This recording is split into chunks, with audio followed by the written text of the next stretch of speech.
সমস্যা।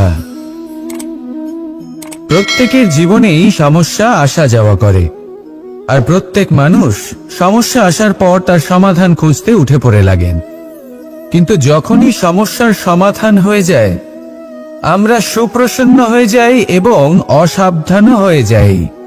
আমাদের মনে হয় যে আমরা সম্পূর্ণরূপে সমস্যার অন্ত করেছি, কিন্তু কোথাও না কোথাও একটা ছোট্ট বীজ রয়েই যায়, আর সেই বীজ আমাদের অসাবধানতার ছত্রছায়ায় বড় হতে থাকে, আর তারপর মহা সংকট হয়ে আবার আমাদের উপর আক্রমণ করে। এই সংকট যে কোনো রূপে আসতে পারে, কোনো শত্রুর রূপেও আসতে পারে, বা কোনো মহামারীর রূপেও আসতে পারে। সেই জন্য সব সময় সাবধান থাকাই উচিত, কারণ অসাবধান হলে কি হয়, আমাদের সুরক্ষা চক্রে একটা ছেদ উৎপন্ন হয়, আর আমাদের শেষ করতে পারে এমন এক বাণ সেই ছেদ বিন্দু হয়ে আমাদের হৃদয়ে প্রবেশ করতে পারে। তাই যে কোনো সমস্যার সমাধান করুন, জয়ী হন, উৎসব পালন করুন, কিন্তু সাবধানে থাকবেন। আসুন আর আমার সাথে ভালোবেসে বলুন, রাধা রাধা। কর্ম, ধর্ম আর কর্তব্য, এই তিনটি একে অপরের সাথে জড়িত, আর অনেক সময় এই তিনটি পালন করতে করতে আমাদের সেই ব্যক্তির সামনে গিয়ে দাঁড়াতে হয়, তার বিরুদ্ধেই যেতে হয়, যাকে আমরা সব থেকে বেশি ভালোবাসি। কিন্তু সেইখানে এই যুদ্ধ কোনো ব্যক্তিগত যুদ্ধ থাকে না, এ হলো কর্ম, ধর্ম আর কর্তব্যের যুদ্ধ। এটা সরল নয়, অত্যন্ত কঠিন হয় তার সম্মুখীন হওয়া যাকে আমরা সব থেকে বেশি সম্মান করি। কিন্তু আমাদের তো আমাদের ধর্মের পথে চলতেই হবে, কারণ আমরা কর্মবদ্ধ, কর্তব্যবদ্ধ, আর এটাই করা উচিত। শুধু এটুকু মনে রাখবেন, যদি আপনার উদ্দেশ্য শুভ হয়, আপনার ভাবনা শুভ হয়, আপনি যদি কর্ম, ধর্ম আর কর্তব্যের পথে অগ্রসর হন, তাহলে এই প্রক্রিয়াতে যদি আপনাকে আপনার আরাধ্যেরও সামনে দাঁড়াতে হয়, তাহলেও আপনার কোনো ক্ষতি হবে না। তাহলে আসুন আর আমার সাথে ভালোবেসে বলুন, রাধা রাধা। মানুষের কোন বিষয়ে অহংকার থাকে? সময়, ক্ষমতা, শরীর আর সম্পত্তি। আর এই চারটেই সর্বদা সঙ্গে থাকে না। কি বিচিত্র ব্যাপার! আপনি নিজেই দেখুন, সময় আজ ভালো হলেও কাল অবশ্যই খারাপ হতে পারে। ক্ষমতা আজ আপনার থাকলেও কাল তা নাও থাকতে পারে। এই শরীরটা তো নশ্বরই বটে। যত আপনি বার্ধক্যের দিকে অগ্রসর হবেন, দুর্বল হতে থাকবেন, সৌন্দর্য ক্ষীণ হতে থাকবে। আর সম্পত্তি আজ আপনার, কাল অন্য কারোর হয়ে যাবে। আর এই সমস্ত নশ্বর জিনিসে মন কেন্দ্রীভূত করতে করতে ব্যক্তি ভুলে যান সেই বিষয়গুলি যা সর্বদা আপনার সাথে থাকবে, আপনার ঢাল হবে, আপনার সম্বল হয়ে থাকবে। আর তা হল আপনার স্বভাব, বুদ্ধি, সৎসঙ্গ আর খাঁটি সম্পর্ক। নিজের স্বভাব শীতল রাখুন, কর্মে বুদ্ধির পরিচয় দিন, সর্বদা ভালো মানুষের সাথে সময় কাটান, আর খাঁটি সম্পর্ক সর্বদা পালন করুন। জীবনে সর্বদা সুখী হবেন। রাধা রাধা। আমরা কর্ম করি, আর সেই কর্ম অনুসারে আমাদের তার ফল প্রাপ্ত হয়। এখন এই কর্ম আরো শ্রেষ্ঠ হতে থাকে, আমরা আরো প্রেরিত হতে থাকি। তার জন্য আমরা বড় বড় জ্ঞানীদের থেকে প্রভাবশালী, প্রেরণাদায়ক ব্যক্তির সাথে দেখা করার চেষ্টা করি, দেখা করিও। নিজের কর্মের বিষয়ে বিচার করি, আলোচনা করি, তাই তো? কারণ আমাদের কাজ দেখে তাতে বিশেষ মতামত সামনে থাকা ব্যক্তিই দিতে পারে। কিন্তু এই পুরো চক্রতে সংসারের সব থেকে গুরুত্বপূর্ণ ব্যক্তির সাথে কথা বলতে আমরা ভুলেই যাই। আপনি কি জানেন সংসারের সব থেকে গুরুত্বপূর্ণ ব্যক্তি কে? স্বয়ং আপনি, হ্যাঁ আপনি সে।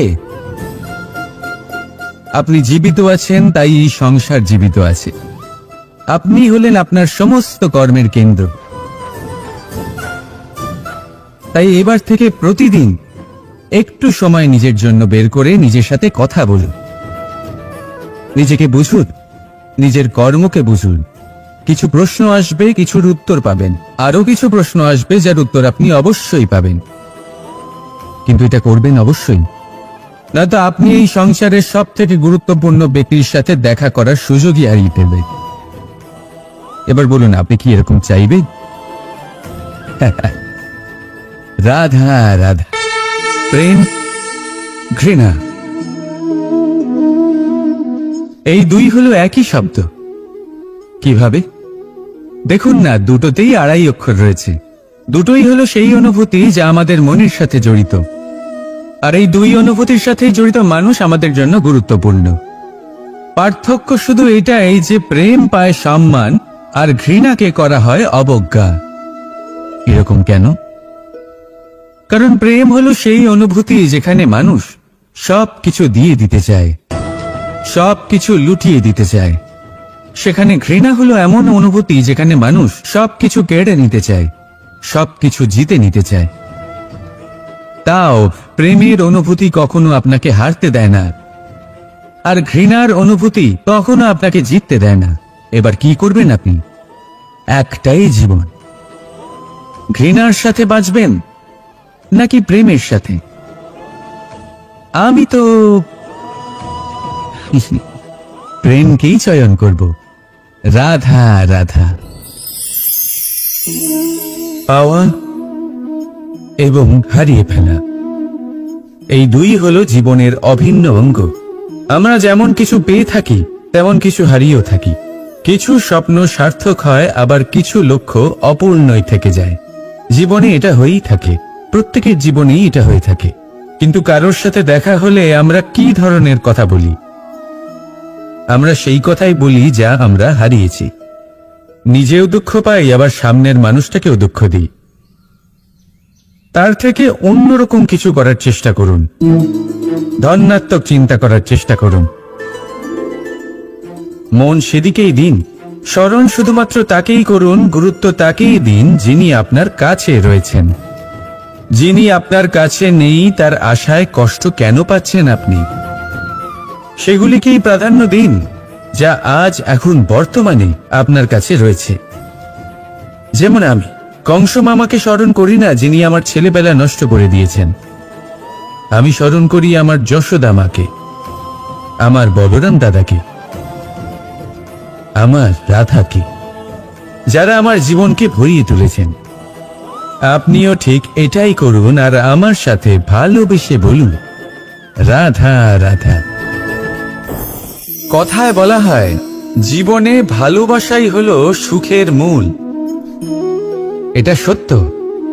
এবার প্রশ্ন হলো এটাই যে এই ভালোবাসা কার সাথে করা উচিত? যদি আপনি কিছুক্ষণের জন্য সুখ পেতে চান, তাহলে ভালোবাসুন নিজের রুচি মতো। যদি আপনি কিছুদিনের জন্য সুখ পেতে চান, ভালোবাসুন নিজের বন্ধুদের। যদি আপনি কয়েক মাসের জন্য, কয়েক বছর বা অনেক বছরের জন্য সুখী হতে চান, তাহলে ভালোবাসুন নিজের পরিবারকে, মাতা পিতা, নিজের সন্তান, স্বামী স্ত্রী, নিজের আত্মীয়দের। কিন্তু যদি আপনি চিরকালের জন্য সুখী হতে চান, তাহলে ভালোবাসতে হবে শুধু নিজের কর্মগুলিকে। কারণ সম্পর্ক যেমনই হোক না কেন, কখনো না কখনো ভেঙে যাবেই। এই সংসার হলো এমনই যে যাদের সঙ্গ আমরা পাই, তাদের সঙ্গ একদিন ত্যাগ করতে হয়। শুধু কর্মই হলো এমন এক সঙ্গ যা কখনো আপনাকে ত্যাগ করবে না। আপনার মৃত্যুর পরেও এই কর্ম আপনাকে বাঁচিয়ে রাখবে। তাই সবসময় মনে রাখবেন, এই কর্ম ধর্ম মনে করে পালন করা উচিত। জীবনের শেষ মুহূর্ত পর্যন্ত কর্মকে ভালোবাসুন, জীবনের শেষ মুহূর্ত পর্যন্ত সুখে থাকবেন। আর আমি তো সবসময় বলি, শুধু কর্ম করতে থাকো, ফলের চিন্তা করো না। তাহলে আসুন আর আমার সাথে ভালোবেসে বলুন, রাধা রাধা। সদিচ্ছা দেখতে গেলে 3 অক্ষরে তৈরি এই শব্দ, কিন্তু সমস্ত ত্রিলোক তার উপরেই আধারিত। আপনি এই সংসারে এসেছেন, তখন অবশ্যই শ্বাস নেবেন, কিন্তু তার বদলে আপনাকে কিছু তো দিতেই হবে। আপনার উপর নির্ভর করছে আপনি কি দেবেন। কি দেবেন এই সংসারকে, এই সমাজকে, নিজের পরিবারকে, আর তার বদলে কি নেবেন? যশ নাকি অপযশ? দেখুন, এক ছিল রাবণ, যে কিনা সমুদ্র পার করলো সীতাকে অপহরণ করার জন্য, আর এক ছিলেন রামচন্দ্র, যিনি সমুদ্র পার করেছিলেন, সেতু বানিয়ে গিয়েছিলেন সীতাকে ফিরিয়ে নিয়ে আসার জন্য। দুজনেই সমুদ্র পার করেছিলেন, শুধু পার্থক্য ছিল সদিচ্ছাকে বোঝার, লক্ষ্যের। অনেক মানুষের যাত্রা একরকম হতেই পারে, কিন্তু আনন্দ তখনই লাভ করবেন যখন লক্ষ্য শুভ হবে, মহান হবে। এই লক্ষ্য দিয়ে এই সংসারের কল্যাণ হবে এবং মানুষের সম্মান হবে। যদি আপনার সংকল্প উচিত হয়, তাহলে আপনার লক্ষ্য উচিতই হবে, নয়তো শুধুমাত্র বিনাশ হবে। আর উচিত এটাই হবে যে বিনাশের হাত থেকে যেন নিজেকে বাঁচানো যায়, কি বলেন? তাই জীবনে যে লক্ষ্য স্থির করছেন, মনে রাখবেন তা যেন শুভ লক্ষ্য হয়। যদি এরকম হয়, তাহলে আপনার যাত্রা, আপনার জীবন দুটোই শুভময় হবে। আসুন আর আমার সাথে ভালোবেসে বলুন, রাধা রাধা।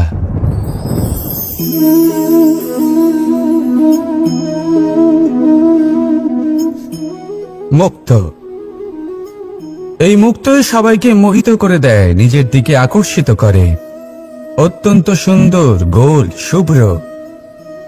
মুক্ত দ্বারা নির্মিত আভূষণ, তা হয়তো সে মুকুটই হোক বা কোনো স্ত্রীর অলংকার, তাকে আরো সুন্দর করে তোলে, তাকে আরো সুন্দর দেখতে লাগে। এবার এই মুক্তকে এত সুন্দর দেখার জন্য কত কষ্ট সহ্য করতে হয়, তা কি কখনো আপনি ভেবেছেন? এই মুক্ত ঝিনুক থেকে বের করা হয়। ঝিনুক, যা কিনা সমুদ্রের তলদেশে থাকে। ওকে কত কষ্ট সহ্য করতে হয়, জলের চাপ সহ্য করতে হয়, সমুদ্রের স্রোত সহ্য করতে হয়। এই ঝিনুককে এত কষ্ট সহ্য করতে হয়, এই মুক্তকে এত কষ্ট সহ্য করতে হয়, তারপরে এর রূপ এত সুন্দর হয়। যদি আপনিও আপনার পরিশ্রমের সৌন্দর্য, নিজের পরাক্রমের সৌন্দর্য এই সংসারে প্রকাশিত করতে চান, তাহলে আপনাকেও কষ্ট সহ্য করতেই হবে। তাই জীবনে যখনই সংকট আসবে, বিপদ আসবে, সমস্যা আসবে, তখন একে সুযোগ হিসেবে গ্রহণ করুন।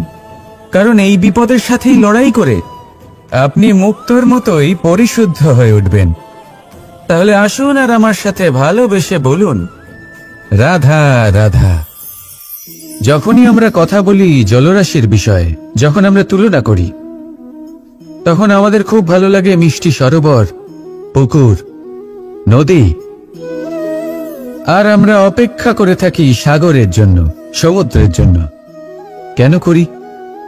কারণ এই সাগর, এই সমুদ্র, এ হলো অত্যন্ত বিশাল আর ভয়ানক। এর জলও কিন্তু নোনতা, যা আমরা পান করতে পারি না। কখনো ভেবে দেখেছেন এই সমুদ্রের অন্তরে এই নোনতা জল, এই নোনতা ভাব, এটা আসে কোত্থেকে? এই যে সমুদ্র, যে প্রবাহমান নদীর থেকে যে খনিজ নির্গত হয়, তার ভান্ডার হলো এটা। সেই খনিজকে নিজের অন্তরে গ্রহণ করে, সেই নোনতা ভাব নিজের মধ্যে সমাহিত করে, আর তারপর সেই নোনতা জল বাষ্পে পরিণত হয়ে ওপরে উঠে যায়, যা মেঘ হয়ে আপনার ওপর মিষ্টি বৃষ্টি হয়ে ঝরে পড়ে। এ হলো সমুদ্রের ত্যাগ, যার জন্য আপনি মিষ্টি জল পান করতে পারছেন, সে নদী থেকেই হোক বা সরোবর থেকে। সেই জন্যই হয়তো সাগর হলো এত মহান, হয়তো সেই জন্যই রত্ন সাগরে পাওয়া যায়। তাই মনে রাখবেন, ক্ষমতা তারই হয় যে ত্যাগ করতে জানে, কোনো বিষকে নিজের মধ্যে ধারণ করে নিতে জানে। তাহলে আপনিও এটাই করুন, এতটাই শক্তিশালী হয়ে উঠুন, আর আমার সাথে ভালোবেসে বলুন, রাধা রাধা। পরিচ্ছন্নতা। বর্তমানের এই প্রজন্ম আগের প্রজন্মের এই যে অতিশুদ্ধতার অভ্যেস ছিল, তা নিয়ে ঠাট্টা করে, তাকে মূর্খতা মনে করে। বুঝতেই পারে না কেন? আমাদের মা, ঠাকুমা, দিদিমা এদের দেখেছি সকালে উঠে সবার আগে স্নান করেন। কেন? বুঝতেই পারে না। কেন কথায় কথায় বারান্দা উঠোন পরিষ্কার করা হয়? বুঝতেই পারে না। অনেক মানুষজন এটাকে ধার্মিক এবং অন্ধবিশ্বাস বলে, কিন্তু যদি আমি আপনাকে সত্যি কথা বলি, প্রত্যেক ধর্ম বিজ্ঞানসম্মত। প্রত্যেক কাজের পেছনে বৈজ্ঞানিক সত্যতা লুকিয়ে রয়েছে, কিন্তু প্রত্যেক মানুষ সেই নিয়ে কতটা ভাবেন, কতটা বোঝেন আর কি পদক্ষেপ নেন তা হলো আলাদা এবং অত্যন্ত গুরুত্বপূর্ণ, কিন্তু তা হলো বিজ্ঞানসম্মত। আজও যখন আমি আগে বাড়ি যাই, মা সবার আগে আমার হাত পা ধুয়ে দেন, তারপর সবকিছু। তাই আপনি পরিচ্ছন্ন থাকুন, তাহলে আপনি সুস্থ থাকবেন। তখনই আপনার মনে ভক্তিভাব আসবে, তখনই এই সমগ্র সংসারকে সামলানোর শক্তি অর্জন করতে পারবেন। তাহলে পরিচ্ছন্ন থাকুন, সব ভালো থাকবে। রাধা রাধা। এটা দেখতে পাচ্ছেন? আপনি নিশ্চয়ই জানেন এটা কি। এটা বড়ই বিচিত্র এক বস্তু। এটা হলো কয়লা। আমি একে বিচিত্র এই কারণে বলছি, ভেবে দেখুন, যদি এটা গরম হয় আর আপনি এটাকে ধরে ফেলেন, এটা আপনার হাত পুড়িয়ে ফেলবে। আর যদি এটা ঠান্ডা হয় আর আপনি এটা ধরেন, তাহলে এটা আপনার হাতে কালি লাগিয়ে দেবে।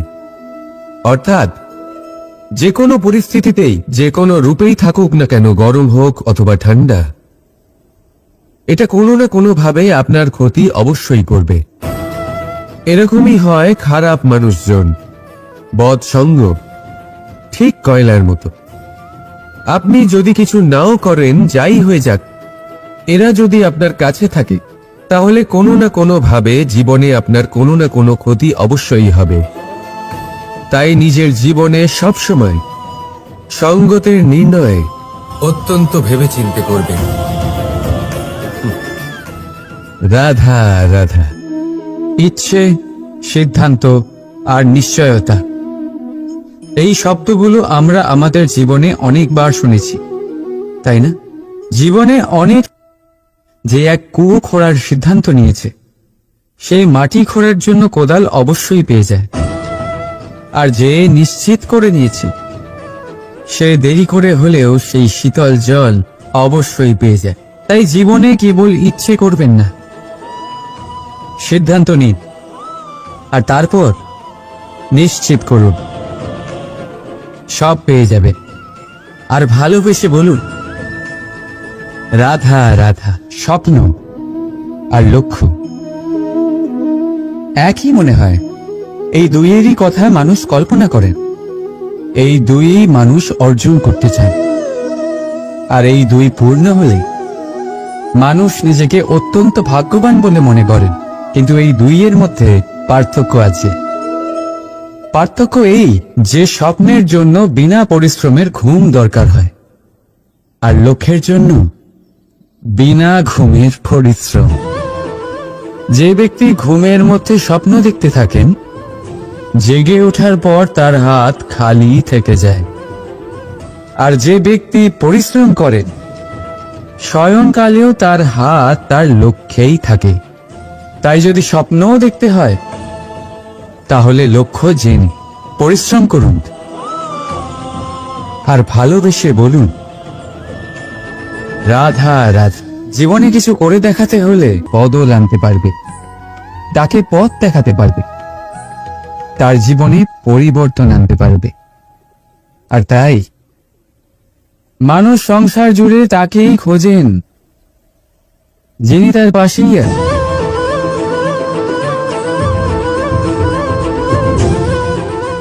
বলুন তো কে? যদি কেউ আপনার জীবন বদলাতে পারে, তবে তাকে আয়নায় দেখুন। আপনি নিজেই সে যে নিজের জীবন বদলাতে পারে, নিজেই নিজের পথপ্রদর্শক হতে পারে, জীবনে বদল আনতে পারে, পরিবর্তন আনতে পারে। তাই চিনুন নিজের অন্তরের শক্তিকে, আর এটা বিশ্বাস করুন যে এই সংসারে আপনার থেকে বেশি শক্তিশালী আর কেউ নেই। জীবন বদলে যাবে আপনার। আর অন্ধবিশ্বাস নয়, আত্মবিশ্বাসের হাত ধরুন, আপনার সমস্যা আপনা থেকেই দূর হয়ে যাবে। তাই ভালোবেসে বলুন, রাধা রাধা। প্রদীপ জ্বালানোর কাজ বড়ই আনন্দদায়ক। উজ্জ্বলতার এই শিখা যেন আত্মার মধ্যে গিয়ে মনে উল্লাস ভরে দেয়।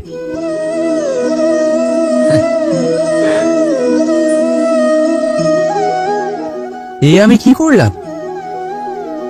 আমি একে নিভিয়ে দিলাম, অথচ এই দিয়েই আমি অন্য প্রদীপগুলি জ্বালিয়েছিলাম।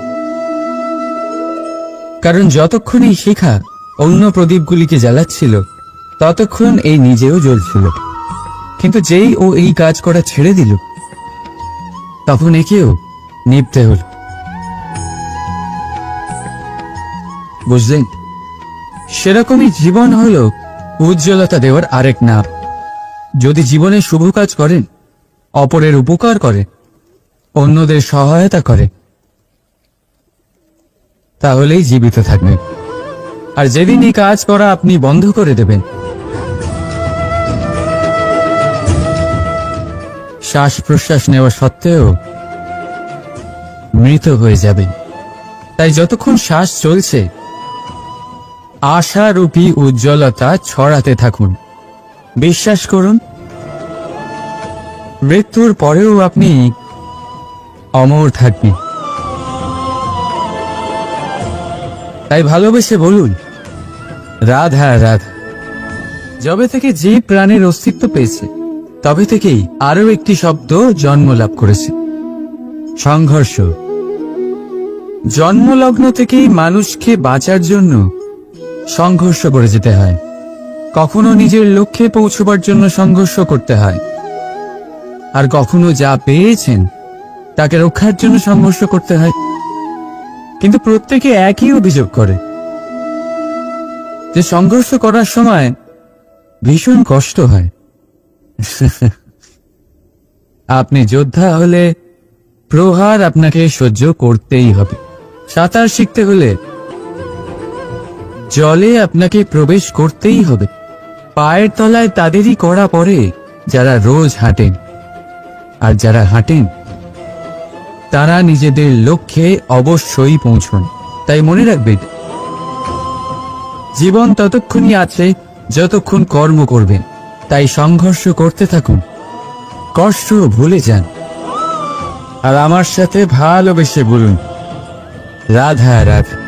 মানুষ সর্বদা ফলাফলের কথা ভাবে, যে আমি যা করতে চলেছি তার ফল কি হবে, তার পরিণাম কি হবে। কিন্তু এর চিন্তা কেন?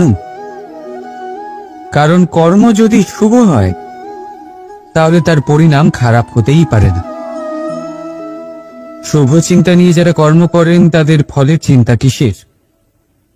যারা ফুল বিক্রি করেন, তাদের মাঝে সাঝে কাঁটা নিশ্চয়ই ফোটে, কিন্তু সুগন্ধ তাদের হাতে থেকেই যায়। হীরের সন্ধানে কয়লার খনিতে নামা ব্যক্তি কালিমা লিপ্ত হয়ে গেলেও তার হাতে হীরে অবশ্যই থাকে। তাই শুভ চিন্তা নিয়েই কর্ম করে যান, পরিণাম শুভই হবে। আর ভালোবেসে বলুন, রাধা রাধা। যাই পাত্রের মধ্যে শীতল থাকে, আর যিনি পান করেন তাকেও শীতল রাখে। আর যে জল এই পাত্রের বাইরে উতলে পড়ে, তা হল অভিমান, যা বাইরের উত্তাপে বাষ্প হয়ে উবে যায়। সর্বদা মনে রাখবেন, আত্মসম্মান আপনাকে দৃঢ় করে, আপনাকে শক্তি প্রদান করে, আর অভিমান আপনাকে দুর্বল করে দেয়। তাহলে কি হতে চান আপনি? আত্মসম্মানী নাকি অভিমানী? সিদ্ধান্ত আপনার।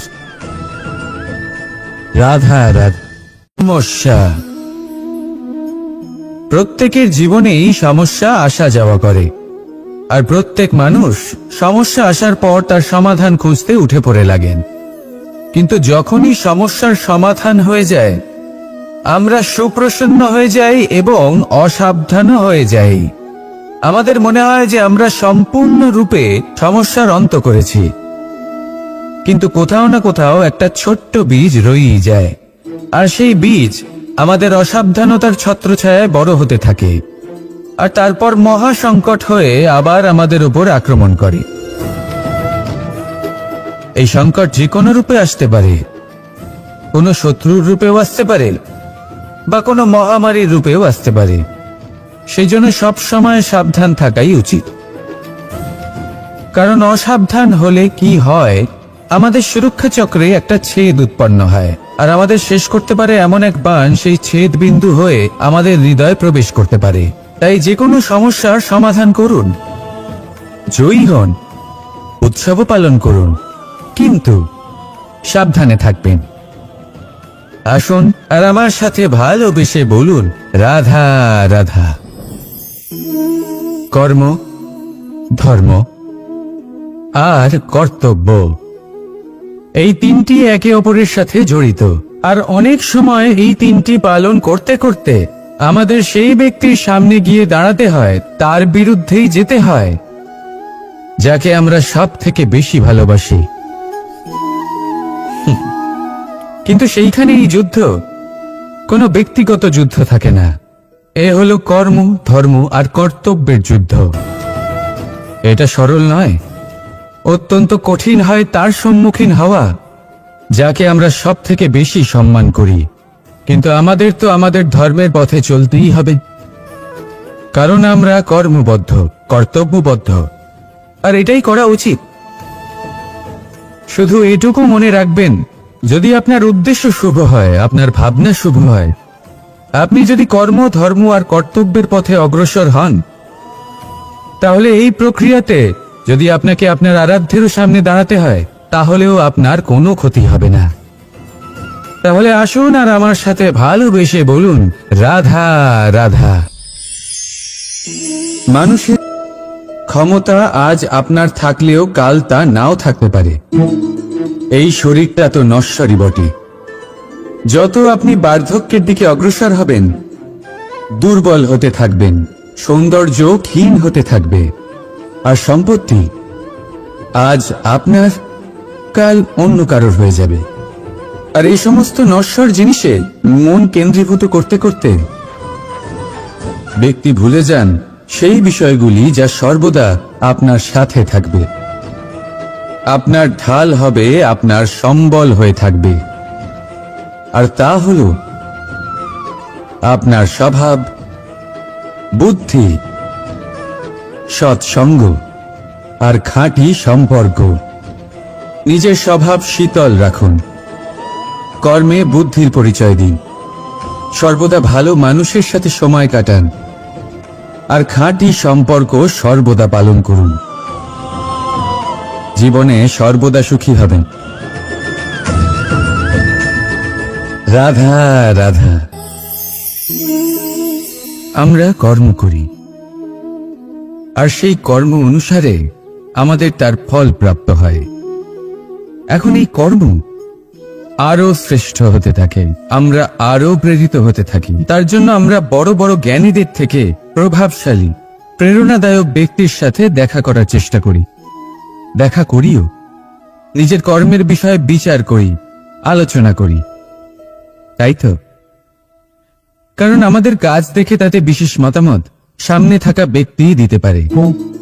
কিন্তু এই পুরো চক্রতে সংসারের সব থেকে গুরুত্বপূর্ণ ব্যক্তির সাথে কথা বলতে আমরা ভুলেই যাই। আপনি কি জানেন সংসারের সব থেকে গুরুত্বপূর্ণ ব্যক্তি কে? স্বয়ং আপনি। হ্যাঁ, আপনি সে। আপনি জীবিত আছেন, তাই এই সংসার জীবিত আছে। আপনি হলেন আপনার সমস্ত কর্মের কেন্দ্র। তাই এবার থেকে প্রতিদিন একটু সময় নিজের জন্য বের করে নিজের সাথে কথা বলুন, নিজেকে বুঝুন, নিজের কর্মকে বুঝুন। কিছু প্রশ্ন আসবে, কিছুর উত্তর পাবেন, আরো কিছু প্রশ্ন আসবে যার উত্তর আপনি অবশ্যই পাবেন। কিন্তু এটা করবেন অবশ্যই, নয়তো আপনি এই সংসারের সব থেকে গুরুত্বপূর্ণ ব্যক্তির সাথে দেখা করার সুযোগই হারিয়ে ফেলবেন। এবার বলুন, আপনি কি এরকম চাইবেন? রাধা রাধা, প্রেম, ঘৃণা, এই দুই হলো একই শব্দ। কিভাবে? দেখুন না, দুটোতেই আড়াই অক্ষর রয়েছে।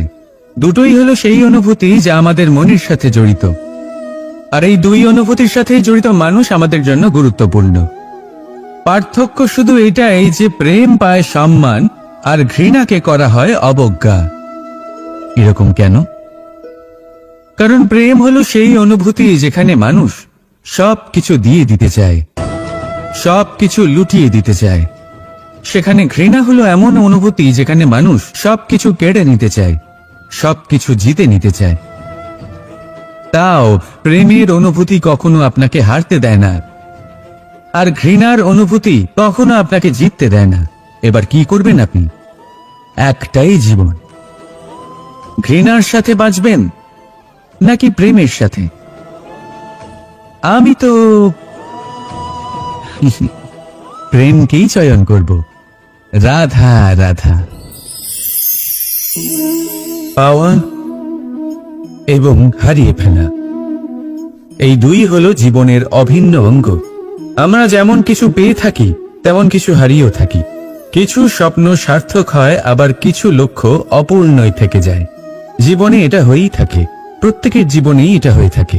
কিন্তু কারোর সাথে দেখা হলে আমরা কি ধরনের কথা বলি? আমরা সেই কথাই বলি যা আমরা হারিয়েছি। নিজেও দুঃখ পাই, আবার সামনের মানুষটাকেও দুঃখ দিই। তার থেকে অন্যরকম কিছু করার চেষ্টা করুন, ধনাত্মক চিন্তা করার চেষ্টা করুন। মন সেদিকেই দিন, স্মরণ শুধুমাত্র তাকেই করুন, গুরুত্ব তাকেই দিন যিনি আপনার কাছে রয়েছেন। যিনি আপনার কাছে নেই তার আশায় কষ্ট কেন পাচ্ছেন আপনি? সেগুলিকেই প্রাধান্য দিন যা আজ এখন বর্তমানে আপনার কাছে রয়েছে। যেমন আমি কংস মামাকে স্মরণ করি না, যিনি আমার ছেলেবেলা নষ্ট করে দিয়েছেন। আমি স্মরণ করি আমার যশোদা মাকে, আমার বলরাম দাদাকে, আমার রাধাকে, যারা আমার জীবনকে ভরিয়ে তুলেছেন। আপনিও ঠিক এটাই করুন, আর আমার সাথে ভালোবেসে বলুন, রাধা রাধা। কথায় বলা হয়, জীবনে ভালোবাসাই হলো সুখের মূল। এটা সত্য। এবার প্রশ্ন হলো এটাই যে এই ভালোবাসা কার সাথে করা উচিত? যদি আপনি কিছুক্ষণের জন্য সুখ পেতে চান, তাহলে ভালোবাসুন নিজের রুচি মতো। যদি আপনি কিছুদিনের জন্য সুখ পেতে চান, ভালোবাসুন নিজের বন্ধুদের। যদি আপনি কয়েক মাসের জন্য, কয়েক বছর বা অনেক বছরের জন্য সুখী হতে চান, তাহলে ভালোবাসুন নিজের পরিবারকে, মাতা পিতা, নিজের সন্তান, স্বামী স্ত্রী, নিজের আত্মীয়দের। কিন্তু যদি আপনি চিরকালের জন্য সুখী হতে চান, তাহলে ভালোবাসতে হবে শুধু নিজের কর্মগুলিকে। কারণ সম্পর্ক যেমনই হোক না কেন, কখনো না কখনো ভেঙে যাবেই। এই সংসার হলো এমনই যে যাদের সঙ্গ আমরা পাই, তাদের সঙ্গ একদিন ত্যাগ করতে হয়। শুধু কর্মই হলো এমন এক সঙ্গ যা কখনো আপনাকে ত্যাগ করবে না। আপনার মৃত্যুর পরেও এই কর্ম আপনাকে বাঁচিয়ে রাখবে। তাই সবসময় মনে রাখবেন, এই কর্ম ধর্ম মনে করে পালন করা উচিত। জীবনের শেষ মুহূর্ত পর্যন্ত কর্মকে ভালোবাসুন, জীবনের শেষ মুহূর্ত পর্যন্ত সুখে থাকবেন। আর আমি তো সবসময় বলি, শুধু কর্ম করতে থাকো, ফলের চিন্তা করো না। তাহলে আসুন আর আমার সাথে ভালোবেসে বলুন, রাধা রাধা। সদিচ্ছা। দেখতে গেলে 3 অক্ষরে তৈরি এই শব্দ, কিন্তু সমস্ত ত্রিলোক তার উপরেই আধারিত। আপনি এই সংসারে এসেছেন, তখন অবশ্যই শ্বাস নেবেন, কিন্তু তার বদলে আপনাকে কিছু তো দিতেই হবে। আপনার উপর নির্ভর করছে আপনি কি দেবেন। কি দেবেন এই সংসারকে, এই সমাজকে, নিজের পরিবারকে, আর তার বদলে কি নেবেন? যশ নাকি অপযশ? দেখুন, এক ছিল রাবণ, যে কিনা সমুদ্র পার করলো সীতাকে অপহরণ করার জন্য। আর এক ছিলেন রামচন্দ্র, যিনি সমুদ্র পার করেছিলেন সেতু বানিয়ে গিয়েছিলেন সীতাকে ফিরিয়ে নিয়ে আসার জন্য। দুজনেই সমুদ্র পার করেছিলেন, শুধু পার্থক্য ছিল সদিচ্ছাকে বোঝার লক্ষ্যের। অনেক মানুষের যাত্রা একরকম হতেই পারে, কিন্তু আনন্দ তখনই লাভ করবেন যখন লক্ষ্য শুভ হবে, মহান হবে। এই লক্ষ্য দিয়ে এই সংসারের কল্যাণ হবে এবং মানুষের সম্মান হবে। যদি আপনার সংকল্প উচিত হয় তাহলে আপনার লক্ষ্য উচিতই হবে, নয়তো শুধুমাত্র বিনাশ হবে। আর উচিত এটাই হবে যে বিনাশের হাত থেকে যেন নিজেকে বাঁচানো যায়, কি বলেন? তাই জীবনে যে লক্ষ্য স্থির করছেন মনে রাখবেন তা যেন শুভ লক্ষ্য হয়। যদি এরকম হয় তাহলে আপনার যাত্রা, আপনার জীবন দুটোই শুভময় হবে। আসুন আর আমার সাথে ভালোবেসে বলুন, রাধা রাধা।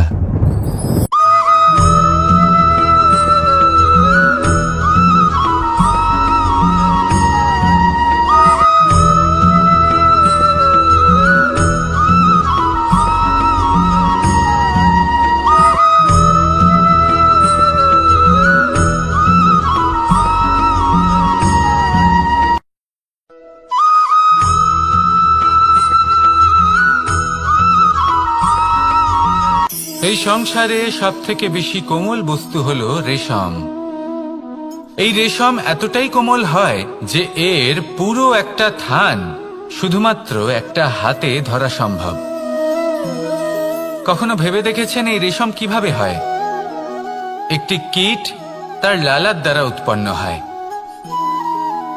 এই কীট সেই রেশমকে পাক দিতে থাকে, পাক দিতেই থাকে আর আস্তে আস্তে তার মধ্যেই জড়িয়ে পড়ে।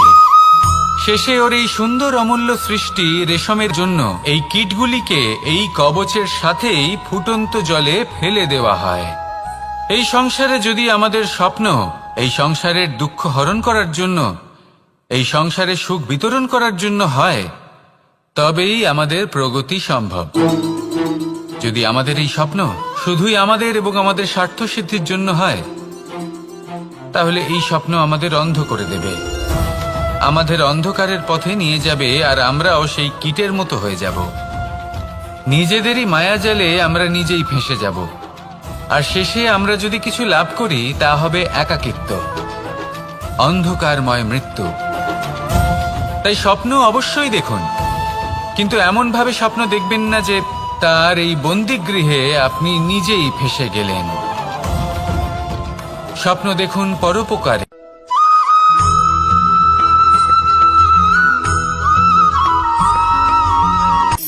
শক্তি শক্তি অর্জন করা এতটা কঠিন নয় যতটা শক্তি লাভ করার পরে সেই শক্তি সামলানো কঠিন হয়।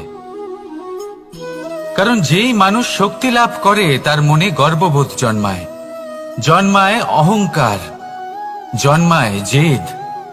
তাই শক্তি প্রাপ্ত করার সাথে বিনম্র থাকাও অত্যন্ত আবশ্যক। আর এটা আমাদের শেখা উচিত বৃক্ষের থেকে।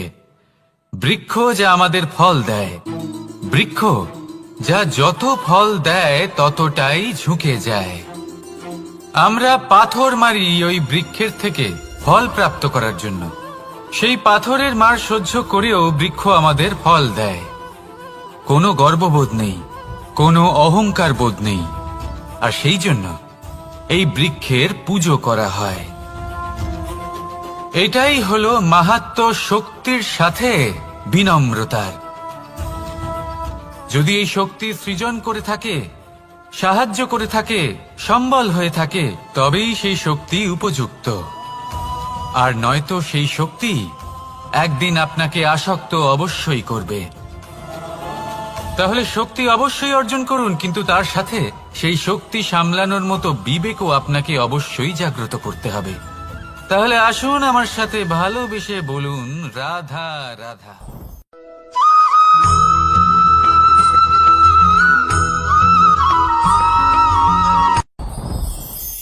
সাথী সাথী এই শব্দটির ব্যাখ্যা কে কিভাবে করে? মিত্র, সখা, বন্ধু। কিন্তু অর্থ একটাই, তিনি যিনি আপনার সঙ্গী হন আর তিনি যার সাথী আপনি হন। এবার সব থেকে বড় প্রশ্ন হলো এটাই যে তিনি কে হতে পারেন যাকে আপনি আপনার সাথী বলে মেনে নিতে পারেন, নিজের সখা, নিজের মিত্র, নিজের বন্ধু মেনে নিতে পারেন। আপনার সাথী হলেন তিনি যিনি দুঃখের সময় আপনার পাশে থাকবেন, আপনার হাত ধরে থাকবেন। আপনার সাথী হলেন তিনি যার হাত আপনি নিজের সুখের দিনে ধরে থাকবেন। সেই সাথীরই হাত ধরুন যিনি দুঃখে সবসময় আপনাকে সাহায্য করার জন্য তৎপর হয়ে থাকেন, আপনার পাশে থাকেন, আর যাকে সুখের দিনে আপনি আপনার সাথে রাখতে পারেন। আর যখন আপনার সাথে আপনার এই সাথী থাকবে তখন আপনি এটা বুঝবেন যে যখন জীবনে দুঃখ আসে তখন এই দুঃখ কমে যায়, সবার মধ্যে ভাগ হয়ে যায়।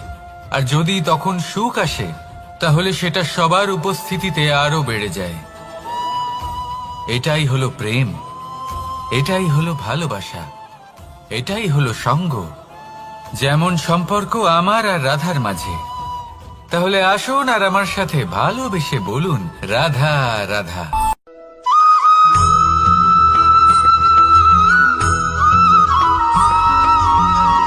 জীবন কিসের উপর নির্ভরশীল? ধনের ওপর, বৈভবের অনুভব যদি আপনি করতে চান তাহলে তা পাবেন শুধু একতার দ্বারা, সংগঠনের দ্বারা। যদি আপনাকে উদাহরণ দিই, নিজের এই হাতটাকে দেখুন, 5টা আঙুল রয়েছে। কোনো একটা বস্তুকে নিজের একটা আঙুল দ্বারা তুলে ধরার চেষ্টা করে দেখুন, বড়ই কষ্ট হবে। তখন আপনি বুঝতে পারবেন যখন এই 5টি আঙুল একত্রিত হয় তখন কোনো কাজ কতটা সহজ হতে পারে। এটাই হলো শক্তি একতার। সব থেকে ভালো উদাহরণ যদি আপনাকে দিই তাহলে বাঁশি। এই বাঁশি থেকে অত্যন্ত মধুর সুর নির্গত হয় যা সবার মন প্রসন্ন করে দেয়। এই কথা সত্যি, কিন্তু এই বাঁশি আমি একটা বা দুটো আঙুল দিয়ে বাজাতে পারবো না। আমাকে প্রত্যেকটা আঙুল ব্যবহার করতেই হবে, তবেই এর থেকে মধুর সুর নির্গত হবে যা সকলকে প্রসন্ন করবে, ঠিক কিনা? ঠিক এইভাবেই যদি আপনি চান যে আপনার জীবনরূপী বাঁশি থেকেও মধুর সুর নির্গত হোক বা সবার মনকে প্রসন্ন করে তুলুক, তাহলে আপনাকেও জীবনে একতা নিয়ে আসতেই হবে। আপনি একাও কর্ম করতে পারেন, পথ চলতেও পারেন, সামনেও এগোতে পারেন, সাফল্যও লাভ করতে পারেন। কিন্তু যখন সকলে একসাথে এগোবেন, সেই পথে চলবেন, সেই কর্মই করবেন, তখন লক্ষ্যে অবশ্যই পৌঁছবেন, সাফল্য অবশ্যই লাভ করবেন। কিন্তু সেই সাফল্য এবং তার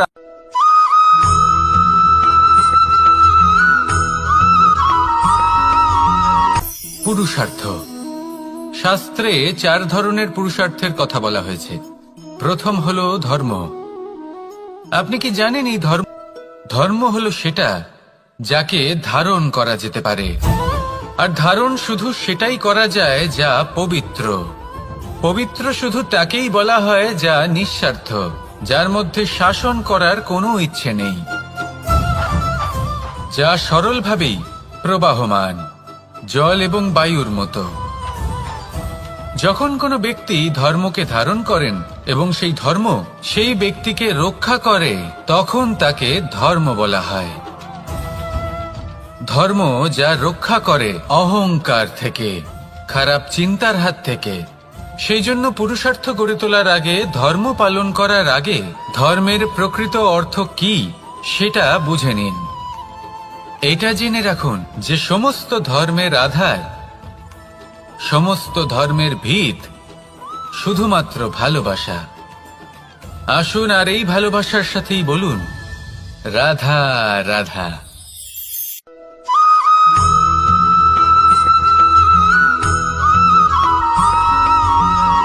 কেউ বলে জীবন খুব ক্ষণস্থায়ী, কেউ বলে জীবন হলো একটা সুন্দর স্বপ্নের মতো, আবার কেউ বলবে জীবন হলো এক কঠোর সত্য। কিন্তু জীবন আসলে কি? জীবন হলো আপনারই প্রতিবিম্ব, একটা দর্পণ। অর্থাৎ আপনি জীবনকে সেইভাবেই পাবেন যেরকম আপনি নিজেকে প্রতিপন্ন করবেন। যদি আপনি দর্পণের দিকে তাকিয়ে হাসেন, তাহলে আপনি সামনে হাসি মুখী দেখতে পাবেন। এবার যদি আপনি গম্ভীর হয়ে থাকেন, তাহলে আপনি একজন রুষ্ট ব্যক্তি দেখতে পাবেন। শেষে সবথেকে বেশি গুরুত্বপূর্ণ হলো আপনার চেষ্টা। আপনাকে সবসময় চেষ্টা করতে হবে যাতে আপনি নিজেকে প্রসন্ন এবং ইতিবাচক মনোভাবে রাখেন। এটা হলো আপনারই উত্তরদায়িত্ব, তাকে পালন করুন। এই মনকে প্রসন্ন রাখুন, এই সংসারকে সুন্দর বলে মনে হবে।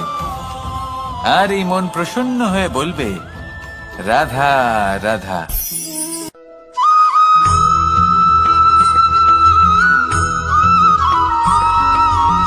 এই সংসারে প্রত্যেক মানুষ এটাই চান যে তিনি যেন ধনবান হন, আর্থিক অবস্থা তার ভালো থাকে, ওনার বাড়িতে লক্ষ্মীর আগমন হয়। কিন্তু সেটা হবে কি করে, সেটাই হলো প্রশ্ন। কেউ বলেন যে যদি পরিশ্রম করো তাহলে ধন অর্জন সম্ভব, কেউ বলেন যে যদি বিদ্যা লাভ হয় তবেই ধন অর্জন সম্ভব, কেউ বলেন যে যদি বলশালী হও তবেই সম্পন্ন থাকবে। ভালো কথা, যদি তাই হয়ে থাকে, তবে দিনমজুর সারা দিন পরিশ্রম করেন, তিনি কেন ধনী হন না? অনেকজন বিদ্বান মানুষ আছেন এই সংসারে, তারা কেন ধনবান হন না? অনেক সংখ্যক বলশালী ব্যক্তি আছেন, তাদের কাছে ধন নেই কেন? তাদের কেন ধনের অভাব হয়? আবার এমনও কিছু মানুষ আছেন যারা পরিশ্রম করেন, তারা দিনমজুর, কিন্তু তারা ধন অর্জন করতে পারেন। কিছু বিদ্বান ব্যক্তি আছেন যাদের কাছে অধিক মাত্রায় ধন রয়েছে। কয়েকজন বলশালী ব্যক্তি রয়েছেন যাদের কাছে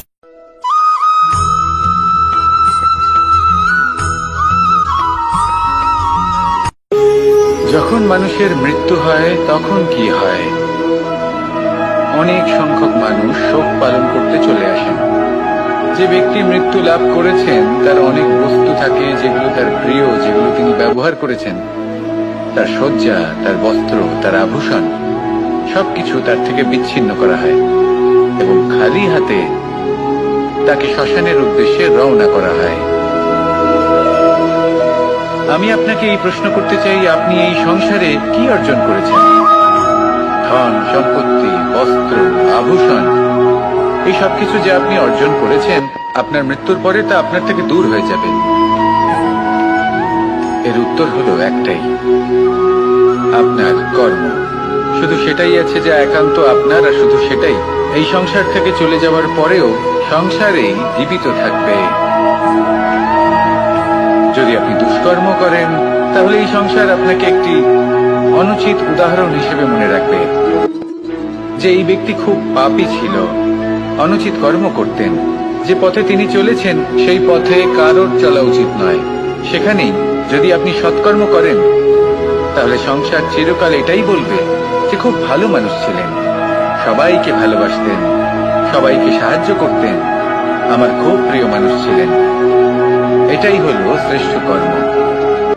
সেই জন্য জীবনে শুধুমাত্র ধন, সম্পত্তি, আভূষণ এই সব অর্জন করতে গিয়ে নিজের মনোনিবেশ করবেন না। শ্রেষ্ঠ কর্ম করুন। সংসার থেকে চলে যাওয়ার পরেও এই কর্মই এই সংসারে আপনাকে জীবিত রাখবে। আসুন আমার সাথে ভালোবেসে বলুন, রাধা রাধা।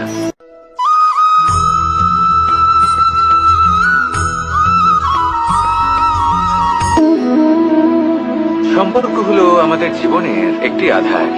কিছু সম্পর্ক এমন যা আমরা জন্মসূত্রে লাভ করি, যেমন পরিবার, মা, বাবা। কিছু সম্পর্ক আছে যা আমরা জীবনে অর্জন করে থাকি, তা সে প্রেমের হোক, স্নেহের হোক বা বন্ধুত্বের।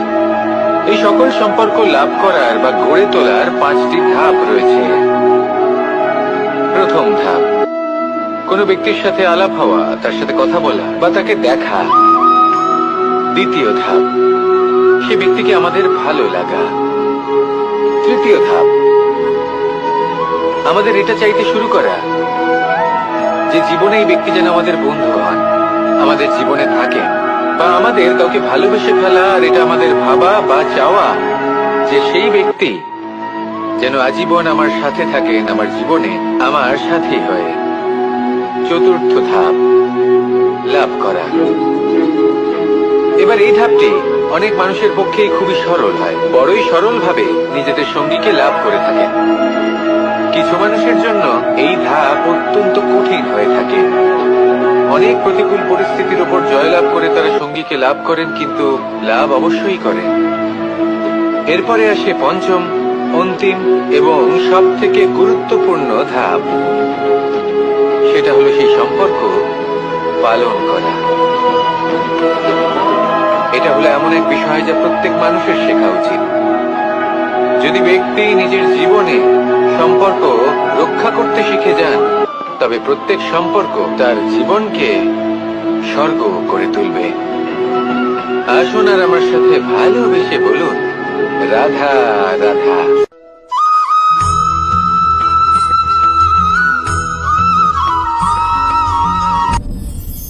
আপনি কি কখনো কোনো জলের ধারা দেখেছেন?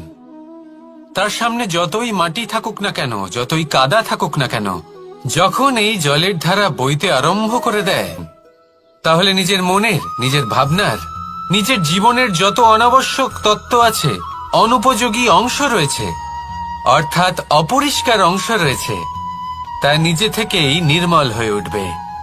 আর যেরকম জলের ধারা কখনো থেমে থাকে না, সব সময় বয়ে চলে, সেইভাবে আপনিও কখনোই থামবেন না। সবসময় বয়ে চলুন, এগোতে থাকুন।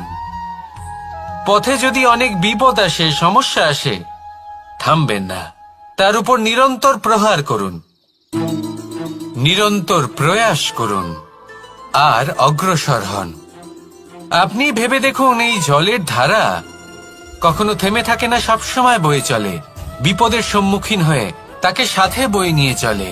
সেই জন্য জলের ধারা, প্রবাহমান এই ধারা, এর থেকে কখনো দুর্গন্ধ আসে না, এতে কখনো ময়লা জমতে পারে না, বরং পালিত হয় সুন্দর প্রাণবন্ত জীবজন্তু, যেমন সুন্দর ছোট মাছ।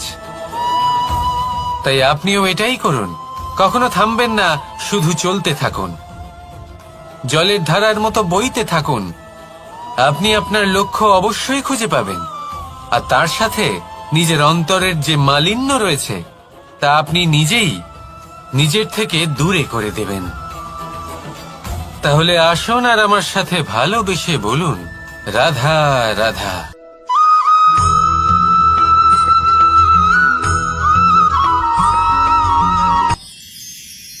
মানুষ তার জীবনে দুই ধরনের পরিস্থিতিকে খুব ভয় পায়। এক, কোনো কারণবশত কারোর সামনে নত হওয়া। দুই, কোনো কারণে নিজের চরিত্র থেকে, নিজের মূল্যবোধ থেকে বিচ্যুত হওয়া। এবার কেন হয় এরকম যে কথায় কথায় কারোর সামনে নত হতে হয়? কেন বারংবার নিজের চরিত্র থেকে চ্যুত হতে হয়? এরকম কেন হয়?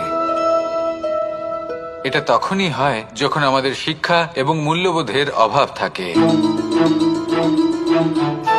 যদি মানুষের মধ্যে প্রকৃত শিক্ষা থাকে, তাহলে এই সংসারে কোনো সময় এবং কারোর সামনেই নত হওয়ার কোনো প্রয়োজন নেই। যদি মানুষের মধ্যে মূল্যবোধ থাকে, তাহলে তাকে নিজের মূল্যবোধ বা চরিত্র থেকে বিচ্যুত হতে হয় না, তা সে যাই হয়ে যাক না কেন। কোনো বালককে যদি জন্ম থেকেই সুশিক্ষার অধিকারী করা হয়, শিক্ষিত করা হয়, মূল্যবোধের অধিকারী করা হয়, তবে সে এই সংসারে এমন কর্ম করবে যাতে সে নিজেকে, নিজের পরিবারকে, সমগ্র সমাজকে গর্বিত করতে পারে। শিক্ষা লাভ করুন, মূল্যবোধ লাভ করুন এবং আমার সাথে ভালোবেসে বলুন, রাধা রাধা।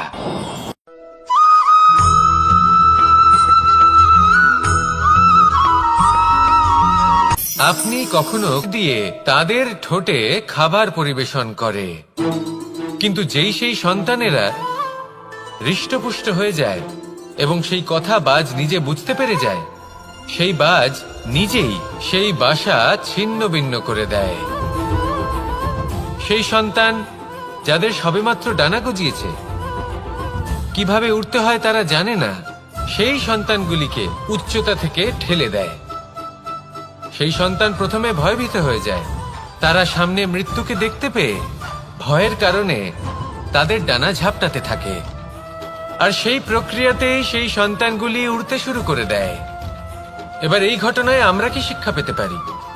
এটাই, যদি আপনি মাতা পিতা হন, তাহলে নিজের সন্তানকে অবশ্যই স্নেহ করুন, কিন্তু তাদেরকে নিজের আঁচলের তলায় বেঁধে রাখবেন না। যদি আপনি চান আপনার সন্তান জীবনে উন্নতি করুক, তাহলে নিজের মুঠো থেকে তাদের স্বতন্ত্র করে দিন, এই সংসারে সংঘর্ষ করতে দিন। সেই সন্তান নিজেই বুঝতে পারবে যে জন্মের সময় পাওয়া ডানা কি করে ব্যবহার করতে হয়, আর আপনার চোখের সামনে আপনার সন্তান এই আকাশে উড়তে থাকবে। তাহলে আসুন আমার সাথে ভালোবেসে বলুন, রাধা রাধা।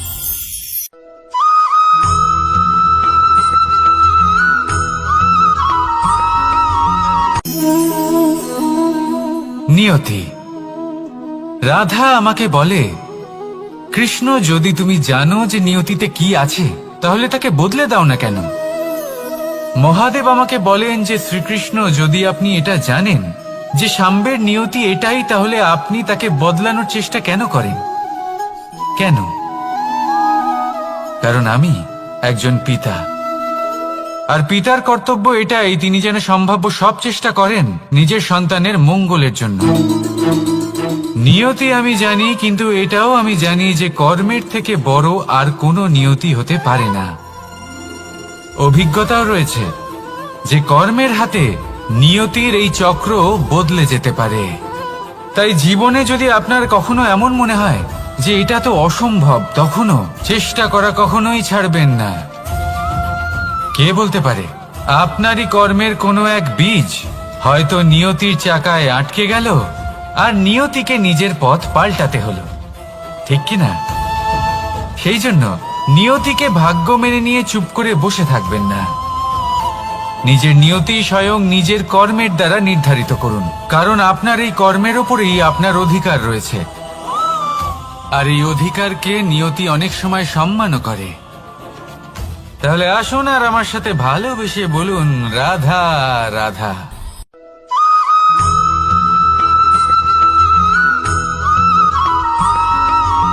কখনো কখনো আমরা ভাবি যে কোনো ব্যক্তি যিনি ধর্মের পথে চলেছেন, যদি তার দ্বারা কোনো ভুল হয়ে থাকে তাহলে নিয়তি তাকে সেই মুহূর্তেই কঠোর শাস্তি দেন।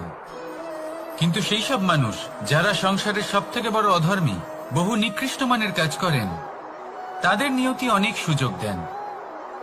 তাদের নিয়তি এরকম কঠোর প্রহার করেন না। এই ভাবনা কখনো না কখনো মনে আসেই। ভেবে দেখুন কেন? আসলে জীবনকে বেশিরভাগ মানুষ একভাবেই দেখে থাকেন, বিভিন্ন স্তরে একে দেখা উচিত। এবার আপনি বলুন, এই সংসারে কোনো অধর্মী কখনো প্রেরণার উৎস হতে পারেন? কখনোই নয়। যে মানুষ নিজের আত্মাকে মলিন করে ফেলেছেন, তিনি এই সংসারকে কিভাবে প্রেরণা যোগাবেন?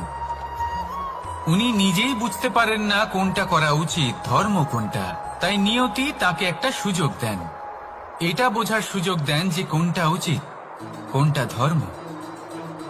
সুযোগ দেন নিজের বিবেক জাগিয়ে তোলার, তাকে সুযোগ দেন নিজের অন্তরাত্মার ডাক শোনার। যখন তাতেও কাজ হয় না, তখন নিয়তির কাছে একটাই পথ বাকি থাকে, আর তা হল মহাবিনাশ। মহাবিনাশ হয়তো দেরিতেই আসতে পারে, কিন্তু তা অবশ্যই আসবে। আর যখন মহাবিনাশ আসে, তখন মহাবিনাশের যন্ত্রণা সমগ্র মানব জীবনের যন্ত্রণার থেকে অনেক বেশি হয়। এই কথাটা সবসময় মনে রাখবেন। আর অন্যদিকে যে মানুষ ধর্মের পথে চলছেন, তার দ্বারা যদি কোনো ভুল হয়ে থাকে, তখন নিয়তি তার পরীক্ষা নেন। কিছুক্ষণের জন্য মানুষের মনে হতে পারে নিয়তি তাকে কঠোর শাস্তি দিয়েছেন।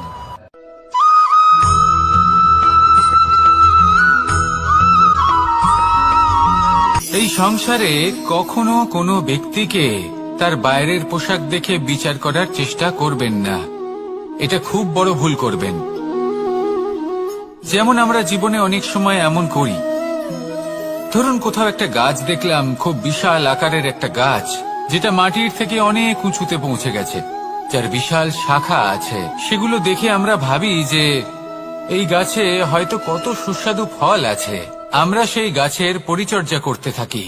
আবার অন্যদিকে হলো একটি তৃণ, যেটা মাটি থেকে কিছুটা উঁচুতে পৌঁছেছে, কিন্তু সেই তৃণর নিচে, মাটির নিচে অত্যন্ত সুস্বাদু ফল বা সবজি জন্ম নেয়, যা আমাদের স্বাস্থ্যের পক্ষে অত্যন্ত উপকারী।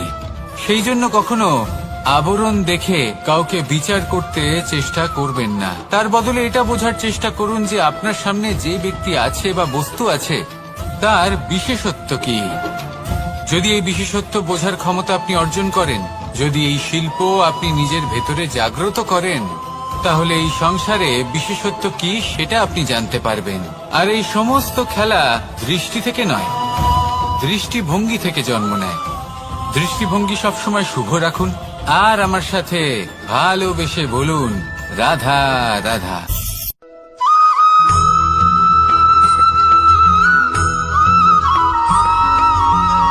পুরুষার্থ। শাস্ত্রে 4 ধরনের পুরুষার্থের কথা বলা হয়েছে। প্রথম হলো ধর্ম। আপনি কি জানেন এই ধর্ম আসলে কি? আপনার কি মনে হয় ধর্ম আসলে কি? কোনো